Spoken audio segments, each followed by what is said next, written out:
제가 이제 아버님이 돌아가시고 난 다음에 아들로서 이렇게 이제 살고 있는데 가끔 아버지가 그립고 이런저런 생각을 하게 되거든요.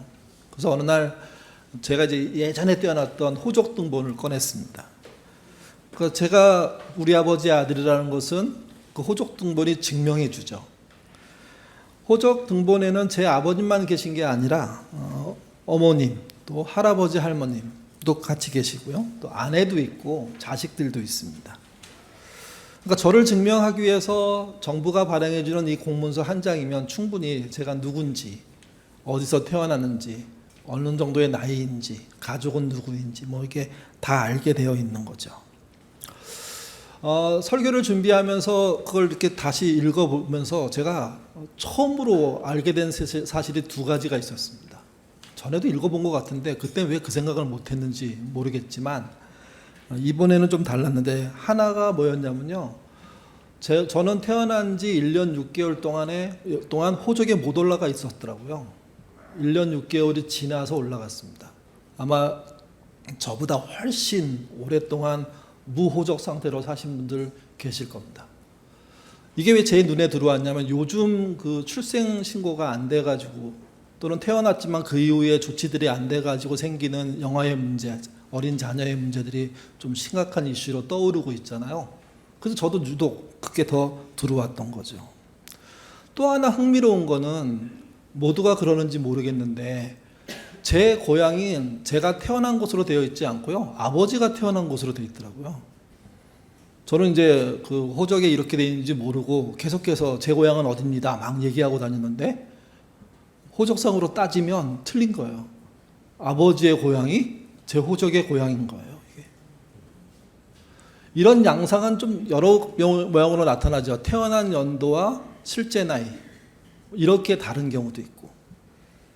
그래서 저는 호적을 뭐 볼 일이 별로 없어서 몰랐지만 처음으로 자세하게 읽어보고 느낀 게, 나도 우리 뭐 지인들이나 교회 어른들이 난 생일이 달라, 뭐가 달라 하는 일들이 벌어지고 있는 거구나, 벌어졌구나 하는 걸 알게 된 겁니다. 여러분의 호적은 어떻게 돼 있습니까? 한번 살펴보셨습니까? 실제 나이가 많으십니까? 뭐 적게 기록되어 있습니까? 고향은 제대로 기록되어 있나요? 혹시 궁금하시면 한 번씩 확인해 보시기를 바랍니다. 개인관계의 증명은요, 정부가 발행하는 공문서에 의해서 합니다. 그렇다면 예수님의 관계 증명은 어떻게 할 수 있을까요? 예수님을 우리가 하나님의 아들이라고 하잖아요. 또 하나님과 동등한 삼위일체의 한 분이라고 얘기하잖아요. 그러면 그 증명은 어떻게 할까요? 당사자인 예수님이 나타나서 나 하나님의 아들이야 이렇게 소리 지르면 되는 걸까요? 당시에도 호적이라는 게 있었습니다. 근데 뭐 인쇄 기술이나 종이라는 게 발달하지 않은 시대여서 그 장비나 그걸 사용하는 비용들이 많이 들었죠. 그리고 일반적으로 그 나라에서 호적을 띄워주는 일들은 별로 없었습니다. 대부분이 구두이고 약간의 표식으로만 가능한 사회이기 때문에. 이런 시대에 예수님의 관계 증명은 이렇게 나타납니다. 요한복음 5장 19절인데요. 짧지만 같이 읽어보겠습니다. 아버지께서 행하신 그것을 아들도 그와 같이 행하느니라. 비슷한 말씀이 17절에도 있습니다. 이 당시 예수님이 자신의 관계, 하나님과의 관계를 증명하기 위해서 했던 것은 아버지가 하는 일을 자기가 하는 거였습니다. 말로 이렇게 하는 것도 있지만 아버지가 행하신 그 일을, 아버지가 원하시는 그 일을, 아버지의 뜻인 그 일을 직접 일상에서 자기의 생활 속에서 한 거죠. 이게. 그렇다면 오늘 본문에서는 어떤 일을 하셨습니까? 베데스다 연못가에서 무자비한 시간을 보내고 있는 38년 된 병자의 병을 치료하셨습니다. 어떤 조건도 어떤 명분도 없이 오직 그냥 하나님의 사랑으로 치료해 주신 거죠, 이게. 그리고 경고를 하셨습니다. 같이 읽어보죠. 요한복음 5장 14절입니다. 읽겠습니다. 그 후에 예수께서 성전에서 만나 이르시되 보라 내가 나았으니 더 심한 것이 생기지 않게 다시는 죄를 범하지 말라 하시니. 예수님의 기본적인 생각, 또 성경과 하나님의 기본적인 생각은 병든 사람은 죄 때문에 병드는 게 아니라는 겁니다. 죄로 인한 병, 이거 자체를 성경은 기본적으로 거절합니다. 그러니까 죄로 인해서 병을 뭔가 따지고 그걸 핑계 삼고 그래서 꾸짖고 이거 안 하신다는 거죠. 근데 이 본문은 그렇지 않습니다. 더 심한 것이 생기지 않게 다시는 죄를 범하지 말라.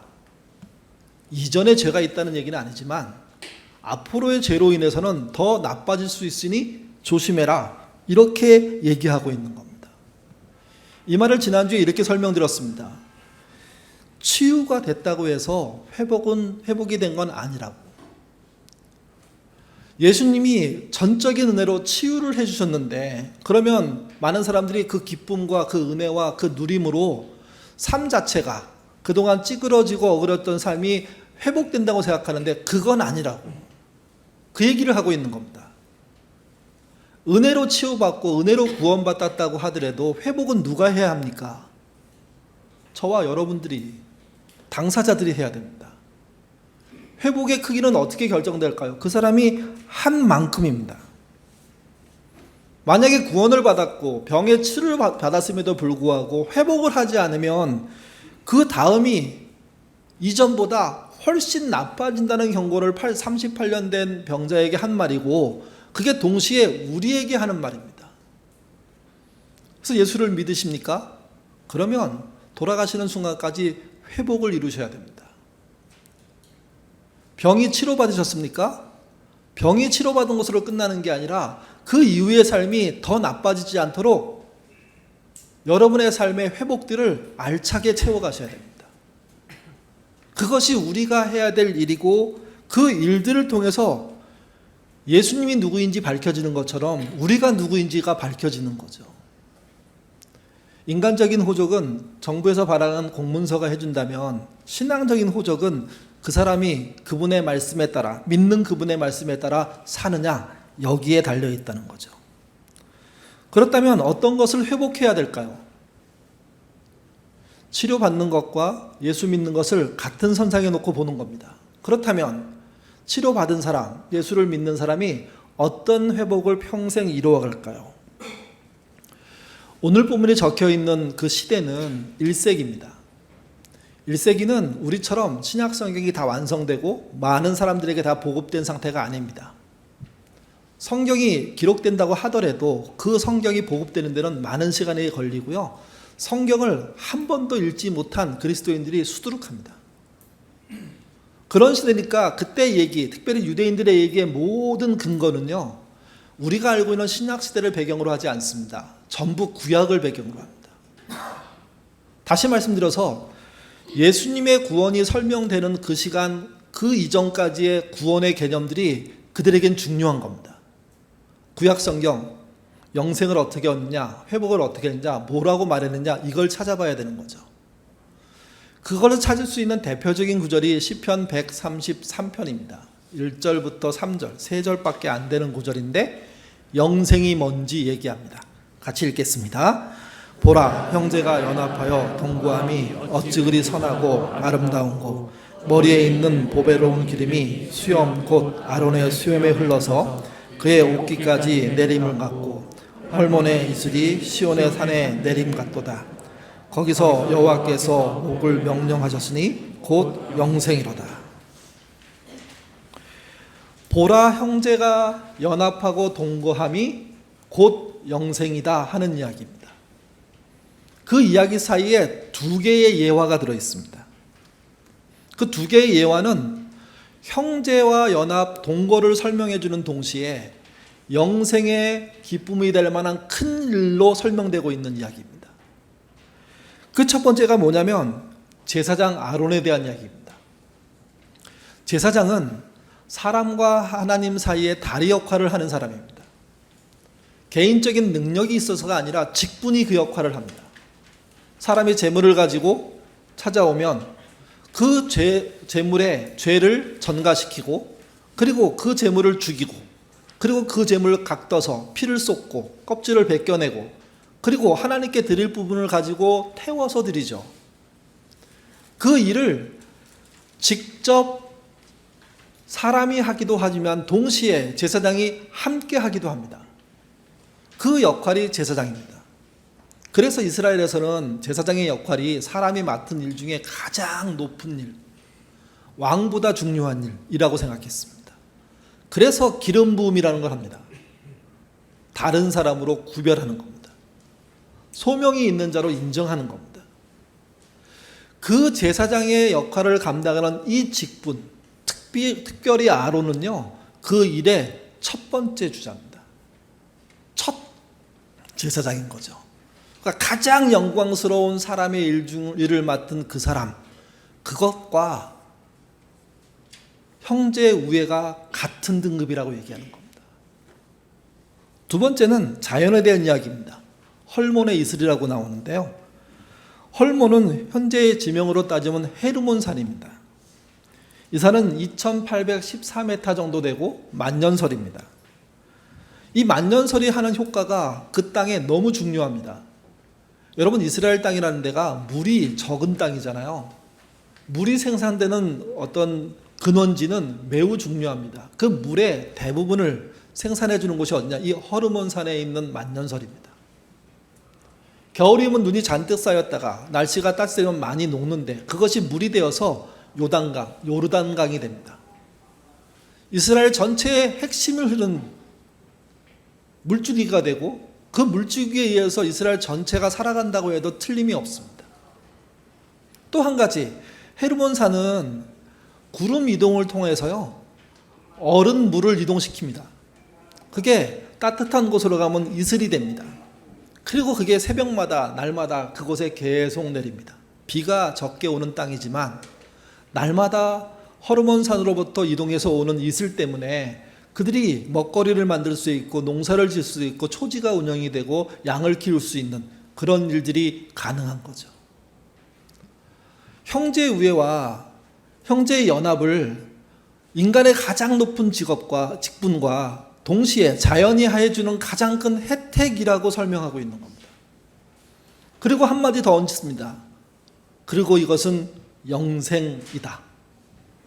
이 땅에서 누리는 영생이라는 이야기를 하고 있는 겁니다. 회복을 얘기할 때 이스라엘 사람들이 성경에서 찾을 수 있는 가장 가까운 근거는 이와 같은 겁니다. 네가 하나님을 믿고 구원을 받았냐? 그걸 확신하고 그렇게 살아가냐? 그러면 지금부터 너는 회복이 나타나야 되는데 그 회복은 형제와 연합하는 것이고 동거하는 거다. 그것은 제사장의 그 직분보다 높은 것이고 우리가 날마다 먹고 살게 하는 그 물이 주는 혜택보다 큰 거라는 얘기를 하는 겁니다. 구약의 영생관은 그래서 신약의 영생관과 좀 다릅니다. 믿고 구원받는다는 식이 아니라 믿고 회복되어야 된다는 식입니다. 그 회복에 의해서 어디로 가느냐? 영원한 삶으로 갑니다. 영원한 삶, 영생은 그 의미가 영원히 지속되는 삶을 말합니다. 또 영원까지 이어지는 삶을 말합니다. 그리고 완성된 하나님 나라까지 연장되는 삶을 말합니다. 김혁원 교수가 한 말인데요. 그러니까 영생에 들어간, 천국에 들어간다는 이런 표현을 구약시대에 적용한다면 그 천국은 죽어서 들어가는 곳이라고 설명하고 있지 않은 겁니다. 하나님을 믿게 된 그 순간부터 영원까지 가는 거죠. 영원히 가는 거죠. 완성된 하나님 나라까지 연장되는 거죠. 그걸 회복이라고 합니다. 그 회복이 이루어졌을 때 전보다 나빠지지 않은 결과가 나오는 것이고 그 회복이 이루어진 것을 영생한다고 구약 성경은 표현하고 있는 겁니다. 그래서 구약의 영생은요, 개념 자체가 일상입니다. 일상에서의 관계 회복입니다. 그 관계가 지옥이면 다음도 지옥이라는 거죠.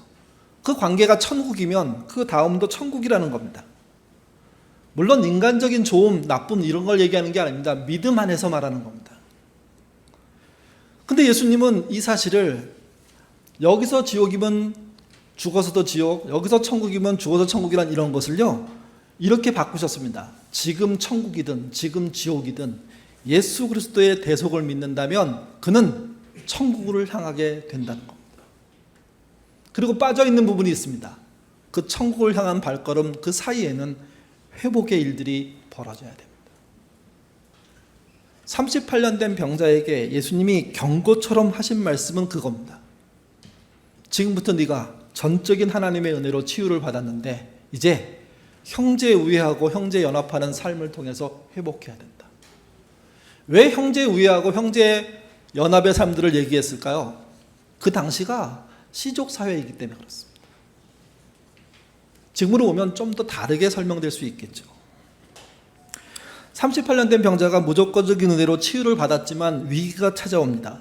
그 위기의 내용은 지지난주 말씀드린 것처럼 안식일법 위반입니다. 돌에 맞아 죽을 수 있는 순간이 되었습니다. 그 순간, 그 위기를 느끼는 순간 38년 만에 병을 치료받은 그 사람은요 위축됩니다. 작아집니다. 작아진다는 것은 넓은 시야를 갖고 있다가 자기밖에 못 보게 되는 겁니다. 병이 치료되니 얼마나 마음이 넓어지고 기쁘고 감사했을까요? 그러면서 많은 생각을 하지 않았겠습니까? 근데 죽을지도 모른다는 위기에 봉착하자 그런 것 싹 잊어버리고 어떻게 하면 살아남을까? 이렇게 그 사람 자체가 작아진 겁니다. 형제 우애하고 동거하는 거 생각할 틈이 없습니다. 그때 이 사람이 선택을 한 가지 합니다. 같이 보시죠. 15절, 16절입니다. 읽겠습니다. 그 사람이 유대인들에게 가서 자기를 고친 일을 예수라 하니라. 그러므로 안식일에 이러한 일을 행한다. 유대인들이 예수를 박해.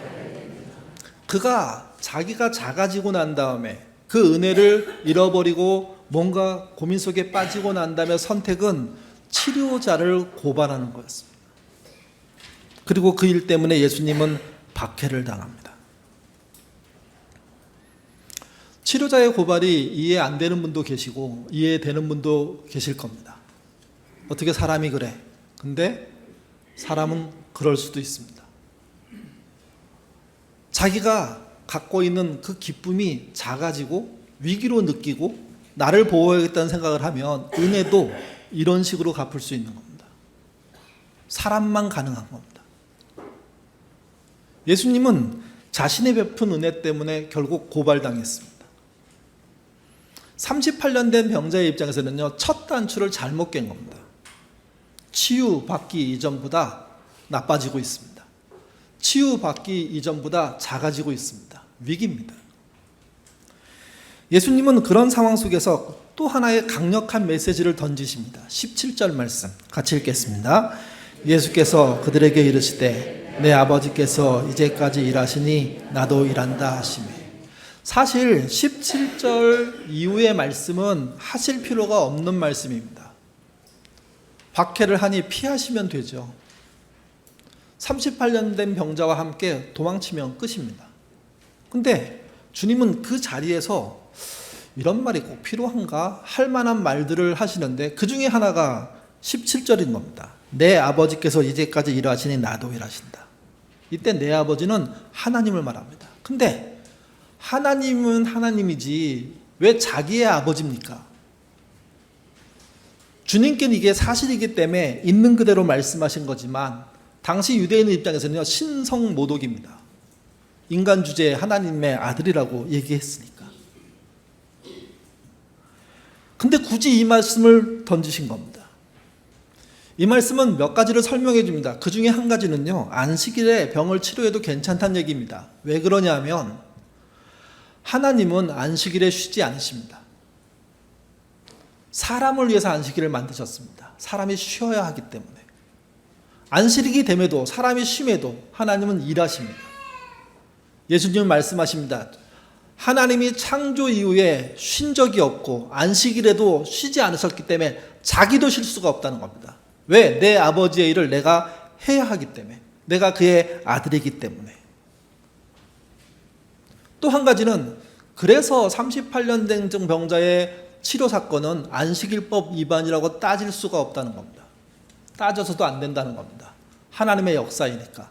그리고 그 역사를 드러난 자가 난데 내가 그분의 아들이니까. 여러분, 이 정도 얘기하면 어떻게 될까요? 이제 예수님을 향해서 모든 포화가 쏟아질 겁니다. 성경도 그렇게 말합니다. 그분이 그래서 박해당하게 됐다고.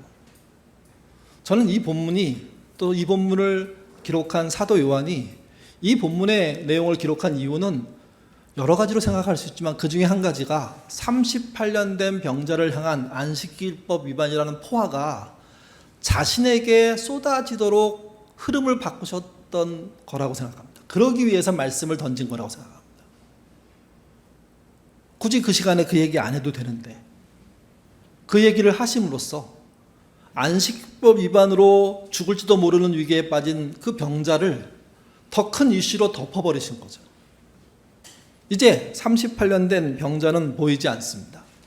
주님만 보입니다. 주님만 문제 있는 존재로 드러납니다. 공격을 받습니다.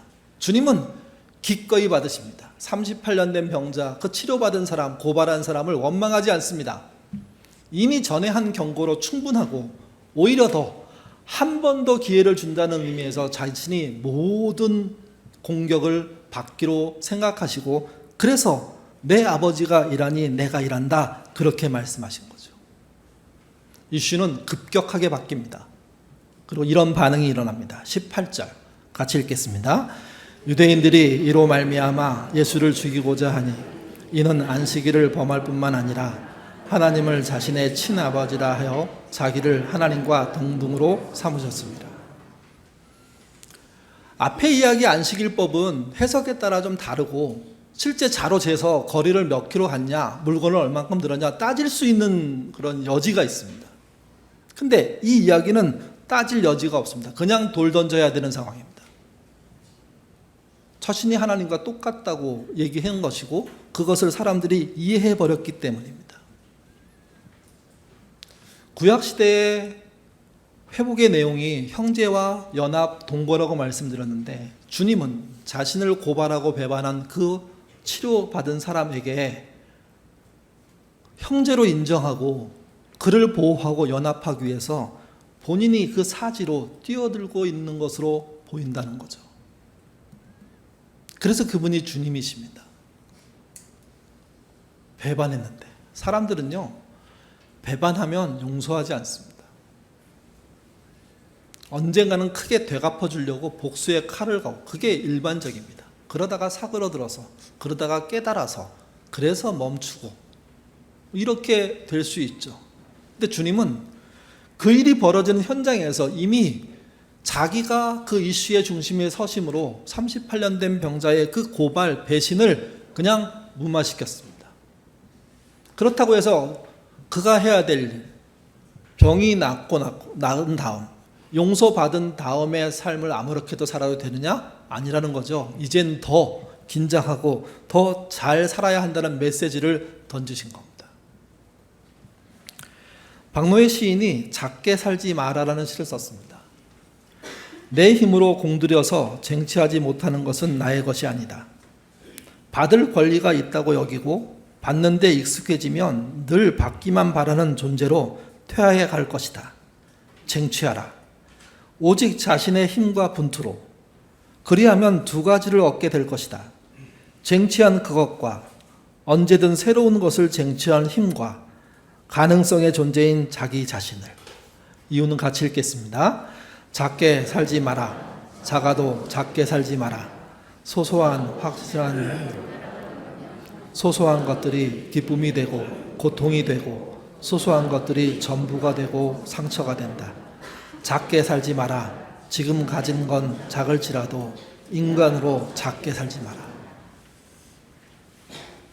사람의 가장 연약함은 작아질 때 나타납니다. 그 작음을 넘어서고 자기를 넘어서면 사람은 생각보다 큰 존재입니다. 작아지기 시작하면 말릴 수가 없습니다. 그 작아짐이 극도로 작아지면 그게 우울이 되는 거 아닙니까? 그게 중증으로 가면 진짜 말리기 쉽지 않습니다. 말릴 방법이 그렇게 쉽게 나오지도 않는 겁니다. 작아짐이란 그래서 사람에게 가장 위험한 것 중에 하나입니다. 병든 것도 위험하지만 병들어서 작아지면 더 위험합니다. 시인은 말합니다. 사람으로서 작게 살지 마라. 자기만 바라보고 자기의 이익만을 위해서 하는 순간 회복은 없다. 오히려 그를 믿고 주를 믿고 난 그 다음이 더 나빠진다. 자기 자신만 보고 자기만 생각하는 작아짐이 우리에게 위협이고 영생을 막는 일이라고 얘기하고 있다면 우리는 작지 않기 위해서 노력해야 됩니다. 시편 134편은 그것을 형제 우애, 형제 동거, 함께함이라고 얘기했고, 예수님은 한 걸음 더 나가서 배반한 그 사람을 포용하고 그를 위해서 희생하는 것이라고 얘기하고 있는 겁니다. 예수님은 자신을 고발한 사람을 복수하지 않았습니다. 오히려 홀로 내버려 두지 않으셨습니다. 더 작아지지 않도록 보호하셨습니다. 그리고 다시 한번 메시지를 던지십니다. 한 번의 기회가 더 왔는데 더 이상 작아지지 말라고. 그분이 쉬지 않으시는 하나님의 아들이십니다. 그분이 십자가를 지셨습니다. 십자가의 크기는 인류 모든 사람을 구원할 만큼 큽니다. 아니, 사람만이 아니라 피조세계 전체를 구원하는 만큼 큽니다. 그분이 작아지지 않는 분이라는 사실을 알려주고 있습니다. 죽음이 앞에 오는데 그는 갈등과 고민과 망설임을 보이지만 물러서지 않습니다. 작아지지 않으셨습니다. 쉬지 않고 일하시는 하나님의 아들로서 작게 살지 않으셨습니다. 자기를 던져 모두를 살리기 위한 삶을 산 겁니다. 우리는 그 은혜를 받았습니다. 그 은혜, 그 치유를 받은 우리가 해야 될 일은 회복입니다. 그 회복은 형제와 연합하고 동거함을 키워나가는 겁니다. 작아지지 않게, 작아져서 나만 보지 않게. 기도하겠습니다. 우리의 믿음은 작아집니다. 돈에 의해서 작아지고 명분에 의해서 작아집니다. 옛날엔 모험했는데, 도전했는데, 뛰어들었는데 라고 말하는 것을 즐겨합니다. 그때보다 작아졌던 이야기를 우리 스스로 내 입을 통해서 하는 겁니다. 또 인생의 어려움들을 당해서 작아집니다. 갈등 앞에, 관계의 단절 앞에, 고난 앞에, 그리고 병듦 앞에. 그러나 주님은 이 모든 상황을 아시고 그것을 넘어설 수 있는 길들을 열어주셨습니다. 그것이 십자가의 은혜입니다. 오늘 본문에서는 자신이 치유했음에도 불구하고 배반하고 고발했던 그 사람을 다시 한번 살릴 수 있는 기회를 만들어 가십니다. 그러기 위해서 그분은 집중포화를 맞아야 했습니다. 그 집중포화를 견뎌내시면서 그 병자는 피해가도록 하셨습니다. 하나님의 은혜가 이렇게 크다는 이야기를 하는 것이지만 동시에 사람이 얼마나 비겁할 수 있는가에 대한 이야기도 하는 겁니다. 38년 된 병자처럼 작아진 사람 되지 않도록 이끌어 주시고, 치유로 얻은 기회, 믿음으로 얻은 구원의 기회, 회복으로 채워가는 신자 되도록 인도하여 주옵소서. 하나님은 쉬지 않고 일하신다고 하십니다. 그래서 예수님도 안식일날 쉬지 않으셨습니다. 그 쉬지 않으셨기 때문에 38년 된 병자가 치료받았습니다. 이렇게 놀라운 하나님의 뜻과 은혜 속에서의 치유인데 회복하지 못함으로 낭비해버리는 삶 살지 않도록, 우리가 그런 자리와 똑같이 되지 않도록 하나님 이끌어 주시옵소서.